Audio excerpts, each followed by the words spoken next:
अस्सलाम वालेकुम सरदार जी। वालेकुम अस्सलाम।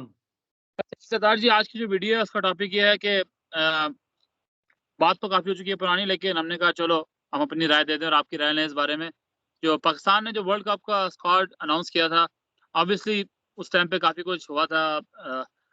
हमारे जो head coach, bowling coach Misbah ul Haq साहब और कायनो साहब ने रिज़ाइन कर दिया। मोहम्मद वसीम ने ये किया, उस टाइम हमारे मानी साहब जा रहे थे, रमीज़ साहब आ रहे थे। तो ये काफ़ी कंट्रोवर्सी भी रही उस टाइम पे, और उस टाइम पे स्क्वाड अनाउंस हुआ। बहुत सारी खबरें चली जी कि बाबर आज़म की राय नहीं रहेगी। ये भी कहा गया जी कि इसमें रमीज़ अज़हर ने अपनी इनपुट दी है। ये भी कहा गया कि जी मिसबाह ने इसलिए रिज़ाइन कर दिया क्योंकि वो स्क्वाड से सैटिस्फाई नहीं थे। बहुत सारी मतलब मीडिया में बातें चलती रही, लेकिन हम उस सब कंट्रोवर्सी में नहीं पड़ेंगे। मैं सिर्फ़ आपसे राय लूँगा कि आप इस स्क्वाड के बारे में क्या कहेंगे? और अगर आपको मौका मिले और अगर आप उस पोज़ीशन पे होते, आप चीफ सिलेक्टर होते और आपको कहा जाता है आप स्क्वाड सिलेक्ट करें, तो कौन से प्लेयर्स आप रिप्लेस करते, या फिर आप कह रहे हैं नहीं जी मैं जो ये 15 प्लेयर और जो 3 प्लेयर रिज़र्व पे सिलेक्ट हुए हैं, मैं इन पे सैटिस्फाइड हूँ? देखें जी, कुछ प्लेयर्स हैं जिन पे कंसर्न्स हैं हमारे भी कि वो स्क्वाड से अलग कर दिए गए थे। उसकी कोई पता नहीं क्यों अलग किए गए थे, फिर दोबारा स्क्वाड में आ गए हैं। किस परफ़ॉर्मेंस पे स्क्वाड से अलग हुए थे, वो तो हमें पता है कि बैड परफ़ॉर्मेंस पे अलग हुए थे। किस परफ़ॉर्मेंस पे वापस टीम में आ गए, ये किसी को कोई पता नहीं। शायद किसी नेट प्रैक्टिस के दौरान उनकी परफ़ॉर्मेंस अच्छी हुई हो, या कहीं गार्डन में खेलते हुए चीफ सेलेक्टर के साथ उन्होंने शॉट्स अच्छी खेली हों, तो मुझे नहीं पता। तो बाकी सबसे पहले मैं जाऊँगा जी स्पिन डिपार्टमेंट की तरफ, क्योंकि ठीक ये आप ये ना भूलिएगा कि ये मैचेज़ हो रहे हैं यूएई में, ठीक है। और जब पाकिस्तान अच्छा परफ़ॉर्म कर रही थी यूएई में, तो वो स्पिन स्पिन डिपार्टमेंट की वजह से। आपके अच्छा, पास एक चीज़ फिर आपकी बात काटूँगा कि देखने वालों को ये बात बता दूँ कि हमारे जो स्पिन बॉलिंग में जो हमने रखे हुए हैं, वो रखे हुए हैं शादाब खान, अ, हमारे पास हैं मोहम्मद नवाज़ और इमाद वसीम, और रिज़र्व में हमारे पास उस्मान कादिर। चलें कंटिन्यू करें। तो सही जजमल थे। आपको पता है उनकी क्या परफ़ॉर्मेंस थी यूएई में। Shahid Afridi at times unplayable. अच्छा, तीसरी आपके पास ऑप्शन थी मोहम्मद हफ़ीज़ की, और वो मोहम्मद हफ़ीज़ आज से 7-8 साल पहले वाले मोहम्मद हफ़ीज़, जो बिफ़ोर प्रॉपर उनका बॉलिंग एक्शन पे पाबंदी लगी है, बिफ़ोर उन्होंने अपना रीमॉडल किया बॉलिंग एक्शन अपना। वो बड़े इकोनॉमिकल होते थे, फुल कोटा कराते थे ओवर्स का। सो अब जब जो आपने नाम लिए हैं शादाब, मेरा तो नहीं ख़्याल कि वो match winning anymore, he is not match winner anymore. ठीक है। शुरू में वो 4 मैच उन्होंने अच्छे खेले होंगे ऑफ लेग स्पिन वाले, लेकिन वो आपको विकेट्स लेके नहीं दे रहे, और काफ़ी अरसे से नहीं दे रहे। और मेरा तो ये ख़्याल है कि उनका बॉलिंग से ज़्यादा बैटिंग की तरफ रुझान होता जा रहा है। सो एक बिल्कुल। दूसरा जो ऑप्शन है, आपने ऑप्शन ली है इमाद इमाद वसीम, वसीम की।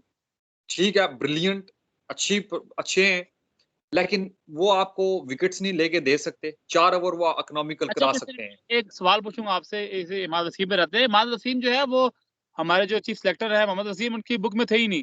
वो अक्सर कहा नहीं थे। करते थे, जब से वो आए थे वो कहते जी मैं तो इमाद वसीम को मैं बॉलर मानता ही नहीं हूँ, क्योंकि वो स्पिन बॉलर है ही नहीं, वो सीधी-सीधी बॉल है फेंकते ही हैं। नहीं। तो आज बिल्कुल। वो पिछले किसी भी सीरीज़ में रहे नहीं स्क्वाड के साथ, और सडनली वो वर्ल्ड कप खेलने आ गए, तो ये बात मेरी समझ से तो बाहर है। या तो उनको पहले निकाला गलत गया था, या उनको अब डाला गलत गया है। तो क्या कहेंगे, मेरे निकाला ख्याल गलत है, में डाला गलत है? मेरे ख़्याल में उनको निकाला गलत किया था, ख़ासकर टी20 में, क्योंकि वो उनकी बैटिंग उन्होंने बड़ी इम्प्रूव की है। सो उनकी बैटिंग अच्छी है, इकोनॉमिकल आप शुरू नए बॉल से बॉल करके इकोनॉमिकल विकेट भी आपको लेके दे सकते हैं। ठीक है, मैं नहीं कहता कि वो आपको 3-4 विकेट्स लेके दे सकते हैं, लेकिन 4 ओवरों में 20-25 रन्स देके आपको एक आउट करके दे सकते हैं। और आपको पता होगा कि एक टाइम पे इमाद वसीम जो है नंबर 1 टी20 बॉलर भी रह चुके हैं। बिल्कुल, यही बात है। तीसरे आपके पास जो ऑप्शन है, वो है नवाज़ की। नवाज़ की। नवाज़ स्क्वाड में होते हैं, लेकिन वो बैटिंग इतनी अच्छी नहीं कर रहे। बॉलिंग भी उनकी ठीक है, मतलब वो अभी तक उन्होंने वो परफ़ॉर्मेंस नहीं दी। मैं जो सबसे ज़्यादा हैरान हूँ कि उस्मान कादर को किस तरह बाहर बैठा सकते हैं? या तो फिर हमें बताया जाए कि यूएई की पिचेज़ चेंज हो गई हैं, वो फ़ास्ट बॉलिंग ट्रैक्स हो गए हैं, जबकि इंडिया ने 5 स्पिनर रखे हैं। बिल्कुल। हमारे 3 स्पिनर्स हैं, और तीनों जेन्युइन स्पिनर नहीं है। शादाब को मैं जेन्युइन स्पिनर नहीं मानता, जो उनकी परफ़ॉर्मेंस काफ़ी अरसे से चल रही है। वो कोई भी नहीं सो मानता मेरे सर, ख्याल आप अकेले नहीं है, वो कोई भी उनको जेन्युइन स्पिनर कोई भी नहीं मानता अब। और मेरे ख्याल में उस्मान कादिर का टीम में होना बहुत ज़रूरी था। उन्होंने 8-10 मैचेस पाकिस्तान के लिए खेले हैं। मेरे ख्याल में 15 से 20 विकेट्स उन्होंने ली हुई हैं। अच्छी अच्छी बॉलिंग है और उन्होंने इम्प्रूव किया। चलें थोड़ा आगे चलेंगे और स्क्वाड में आप किसी भी ओपनर को नहीं देखते। हमारे पास कोई भी स्पेशलिस्ट ओपनर नहीं है। उस बारे में फ़खर ज़मान है लेकिन वो रिज़र्व में है। मैं पहले जाऊँगा मिडल ऑर्डर की तरफ। चलिए मिड ऑर्डर बात कर लें, ठीक है। Late middle order. अच्छा, आप मुझे मेरे पास तो इसका जवाब नहीं है, तो आप ही अगर मुझे बता दें कि कोई इम्प्रूवमेंट हुई है आसिफ अली की रिसेंटली? क्योंकि यार लास्ट टाइम तो बैट मुझे में पता उनको है निकाल दिया गया। 29 मैच खेल चुके हैं और आई थिंक मेरे ख्याल से 16 की उनकी एवरेज है, एक 15 ही है उनकी। अब 29 मैच टी20 कैरियर में काफ़ी लंबा आपने गुजार लिया है, ठीक है?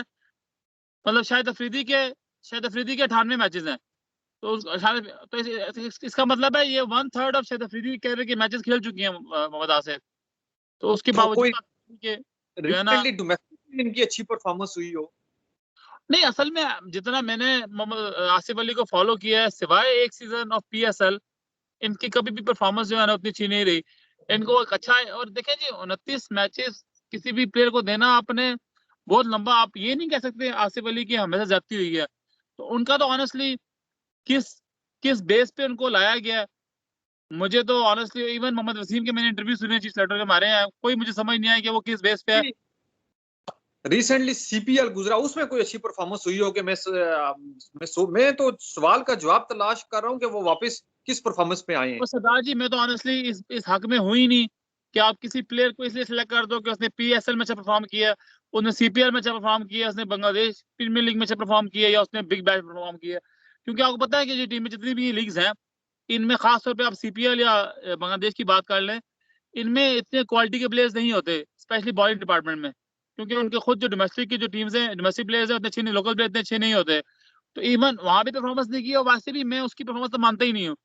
आप देखिए आसिफ अली का 29 मैचेस, ठीक है? मैं बार-बार इस पे आ रहा हूँ, 16 की एवरेज और 16 किस के बेस एवरेज। पे हुआ, एनीवेज़ मैं इस पे बीपी हाई करने से हम आगे चलते हैं। यूजुअली ये कहा जाता है कि वो बड़ा तेज स्ट्राइक रेट से खेलते हैं। आप स्ट्राइक रेट चेक करें, वो भी 130 से बिलो होगा उनका। पर वही बात है भाईजान, अगर देखिए जी 16 स्कोर है, आप एवरेज बंदा बनाता है 16 स्कोर 12 बॉलें खेल के। अगर मेरी मैथ सही है, तो ये 12-13 मैच बॉलों पे आप बनाते हैं 16 स्कोर, तो आपका स्ट्राइक रेट होता है 130 का। तो क्या और करना है आप आते हैं, डोंट फॉरगेट, आप आते हैं 5वें 6ठे नंबर पे, जहाँ पे छठे आपका नंबर स्ट्राइक पे रेट बैटिंग कर, 150 प्लस होना चाहिए। और इनको कई मौके ऐसे मिले मैचेस में, मैंने खुद मैचेस देखे जहाँ पे इनके पास चांस था कि अपनी इनिंग्स को लंबा करते मैच जितवाते, लेकिन नहीं कर सके। एनीवेज आगे चलते हैं, अगले प्लेयर किस पे एतराज है आपको? एक और एतराज़ मुझे इसी तरह का एतराज़ है खुशदिल शाह पे। उनके डोमेस्टिक के फिगर्स बहुत अच्छे हैं, लेकिन इंटरनेशनल में अच्छा उनको एज़ अ प्रॉपर हिटर लाया गया है टीम में। जबकि जब मैं स्टैट्स देखता हूँ, तो 109 का स्ट्राइक रेट है इंटरनेशनल मैचेस में। और रिसेंटली अगेन मैंने उनकी कोई परफॉर्मेंस, इवन पीएसएल में उनकी परफॉर्मेंस मैंने उतनी खास नहीं देखी। तो आप फिर उनको लेके आके ड्रॉप क्यों किया था? ड्रॉप किया तो किस परफॉर्मेंस पे आप वापस लेके आ रहे हैं? तो मैं थोड़ा-सा इस पे आपसे थोड़ा-सा इख्तिलाफ से राय करूँगा, मेरी अपनी राय इस बारे में कि खुशदिल शाह को मेरे ख़्याल से ड्रॉप किया गया ना, वो गलत किया गया। क्योंकि ठीक है, आपकी बात बिल्कुल ठीक है, 9 मैचेस खेलने हैं, 22 की एवरेज है, 109 का स्ट्राइक रेट है, इतना अच्छा मतलब ना बैटिंग एवरेज इतनी अच्छी है और ना इतना, लेकिन उनमें पोटेंशियल है। अगर आप उनकी लिस्ट एक देखें, मैचेस देखें, उनकी 44 की एवरेज है। अगर आप उनकी टी जो डोमेस्टिक टी20 की एवरेज देखें तो 28 की एवरेज है और स्ट्राइक हाँ, रेट भी उनका 130 प्लस है। और दूसरा, आप एक बात मत भूलिएगा कि वो एक हैंडी पार्ट टाइम बॉलर भी हैं।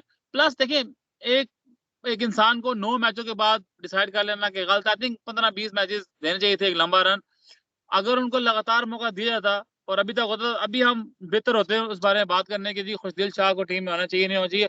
लेकिन मेरा टू बी ऑनेस्ट 50-50 है खुशदिल शाह को लेके, ठीक है, एक अच्छी इंक्लूजन, क्योंकि हमारे पास अगर देखा जाए तो आसिफ अली तो सवाल ही पैदा नहीं होता, मैं तो मतलब तुक ही नहीं बनती टीम में होने की। खुशदिल शाह फिर भी मैं एक बेनिफिट डाउट दूँगा कि ठीक है, पोटेंशियल है, यंग है, पोटेंशियल है, इतने चांसेस नहीं मिले, क्या पता, देखें क्या करते हैं वो। चलें देखते हैं। हमारी तो दुआ है कि दोनों कामयाब हों, और दुआ तो हो हमारी सकता है राय ठीक है, लेकिन हमारी राय है जी कि गलत सिलेक्शन नहीं है। आगे किस प्लेयर पे आप बात करेंगे जो कि आपको लगता है कि टीम में नहीं होनी चाहिए? हमने फ़खर ज़मान को पूरा 2 साल खिलाया। अच्छा, उनको हमने ओपनिंग भी कराई, फिर जब ओपनिंग में किसी और को ले आए तो फिर उनको मिडल ऑर्डर में भी खिलाया। तो जब आप इतना रन दे देते हैं उस प्लेयर को, तो फिर आपको फिर वर्ल्ड कप में कैरी करें, उसे ओपनिंग कराएं। फिर आप क्यों उसको ड्रॉप करके किसी बिल्कुल नए बंदे को वर्ल्ड कप में आप ये जो अगर आपने ट्राई करना था, इसको नहीं खिलाना था, तो फखर जमान की जगह आप कोई नया लड़का ले आते जो 2-3 सीरीज खेल लेता, तो चलो वर्ल्ड कप तक एक उसमें कॉन्फिडेंस होता, थोड़ा एक्सपोज़र होता, थोड़ा एक्सपीरियंस होता। तो आप वर्ल्ड कप से पहले जितनी सीरीज़ें आप उसको पहली पोज़ीशन से लेके 5वीं तक आप उसको खिलाते रहे और आके आप ड्रॉप कर दिया। सो मेरे ख़्याल में फखर ज़मान को मैं नहीं कह रहा कि उनकी परफ़ॉर्मेंस बहुत अच्छी है। खाली उनके पास एक्सपीरियंस है, फिर आपको उसको टीम में रखते रहें, फिर स्पेशलिस्ट ओपनर है। मेरे ख़्याल में फखर ज़मान को भी टीम में वापस होना चाहिए था इस नहीं, स्क्वाड में। अगर हम स्पेसिफिक मैं सवाल पूछूँ आपसे कि अगर आसिफ अली को टीम से निकाला जाता या फिर आप कह रहे हैं खुशदिल शाह को टीम में नहीं होना चाहिए, तो आप इन दोनों को निकाल के किसको टीम में लाते? देखिए, आपके पास शोएब मलिक, मैं तो कहता हूँ कि जो उसका एक्सपीरियंस है, आप शोएब मलिक को लाएँ। आप चौथे नंबर पे 5वें शोएब मलिक का ये है कि वो आपको रोक के भी दे सकता है और वो अच्छी हिट्स, बड़ी हिट्स भी लगा सकता है। और जहाँ पे मैचेस यूएई में हो रहे हैं वहाँ पे तो आई थिंक मेरा खुद आतिक ख्याल है कि शोएब अख्तर से अच्छी और शोएब मलिक से अच्छी ऑप्शन आपके पास थी कोई नहीं। और दूसरा आप फिर फखर को आप ले जाएँगे स्क्वाड के अंदर ले जाएँगे और स्क्वाड के अंदर और मेरे ख्याल में हफीज़ तीसरे या चौथे नंबर पे आएँ और मलिक चौथे या 5वें नंबर पे आएँ, क्योंकि हमारा एक बड़ा मसला है कि हमारी मिडल ऑर्डर कोलैप्स कर जाती है। तो आपको एक्सपीरियंस प्लेयर चाहिए वर्ल्ड कप में। अच्छा, मेरा ज़ाती ख़्याल खुद ये था कि मैंने कहा बाबर ये करेगा कि फ़खर ज़मान से ओपन करा के रिज़वान को खुद 1 डाउन आए, चौथे पे हफीज़ को ले आए कि एटलीस्ट हमारे पहले 4 बैट्समैन प्रॉपर सॉलिड जो है ना स्पेशलिस्ट हो जाए बैट्समैन। पर देखें, एनीवेज़ साउथ अफ्रीका में सोच है। मेरा क्योंकि इंडिया ने जो सिलेक्शन किया 5 स्पिनर्स की किया, तो मुझे यकीन है कि स्पिनिंग ट्रैक्स होंगे, तो आपके पास मलिक से अच्छा कौन स्पिन को खेल सकता है? बिल्कुल। नहीं, बिल्कुल ठीक बात की और आखिरी सवाल बिफोर मैं आज को एंड करें जस्ट वीडियो को कि हारिस रऊफ की इंक्लूजन को कैसे देखते हैं आप? देखिए जी, आप मेरे कमेंट्स देखते ही रहते होंगे। हारिस रऊफ, आप अगर लास्ट 10 मैचेस का भी स्टैट्स खाली निकालें ना, तो उसने 35 से 40 रन्स दिए हुए हैं हर मैच में। ठीक और है। अगर विकेट्स ली भी हैं ना, तो आखिर में जाके कहीं मार पड़ते-पड़ते उसने लिए हैं। सो आई डोंट थिंक सो कि स्पेशली उन कंडीशंस में, यूएई की कंडीशंस में आप उसको ऑस्ट्रेलिया ले जाएँ, आप उसको इंग्लैंड ले जाएँ, ही कुड परफॉर्म बेटर।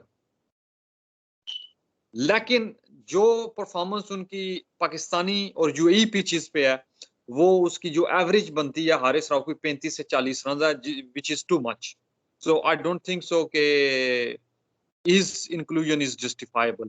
लेकिन पाकिस्तान परसिस्ट कर रहा है। एक दफा पाकिस्तान किसी प्लेयर के पीछे पड़ जाता है, तो वो फिर उस वक्त तक वो मैनेजमेंट उसको नहीं छोड़ती, जब तक वो, मैं क्या लफ्ज इस्तेमाल करूँ, आप इससे आगे प्लीज कुछ कह अब अच्छा मज़े की बात ये है कि मैं इसको एंड करूँगा, ये बात आपने बिल्कुल अच्छी की है कि हमारा मसला ये है कि हम किसी के पीछे पड़ जाएँ, छोड़ते नहीं हैं और किसी को छोड़ दें फिर बिल्कुल ही भूल जाते हैं। हारिस रऊफ काफ़ी लकी हैं कि जिस तरह की उनकी परफ़ॉर्मेंस रही है और उनकी जो बॉलिंग भी टू बी ऑनेस्ट मुझे तो एक बड़ी एक एवरेज बॉलिंग लगती है, उससे अच्छे बेहतर बॉलर हमारे पास मौजूद हैं, तो फिर भी वो टीम में है। तो आखिर में यही कहूँगा जी कि ऑल द बेस्ट। मैं छोटी सी चीज ऐड करूंगा, उनकी जो बॉलिंग है वो टेप बॉल मेंटालिटी है, वो टेप बॉल से भी निकले ही नहीं है। दौड़ना है, फास्ट बॉल करानी है, सर नीचे करके जिधर मर्जी गिरे, दैट्स इट। पर अगर देखा जाए मेरे ख्याल से उनकी एक ही परफ़ॉर्मेंस थी जो उन्होंने बिग बैश में परफ़ॉर्म किया था। उसके बाद उन्होंने कोई ऐसी कोई परफ़ॉर्मेंस नहीं दी जिसमें हम कह सकें कि कुछ उन्होंने किया। पर जाते-जाते मैं एक बता दूँ कि 23 मैच खेले हैं हारिस दो रऊफ साल ने होने मिले। और 28 विकेटें ली हैं उन्होंने।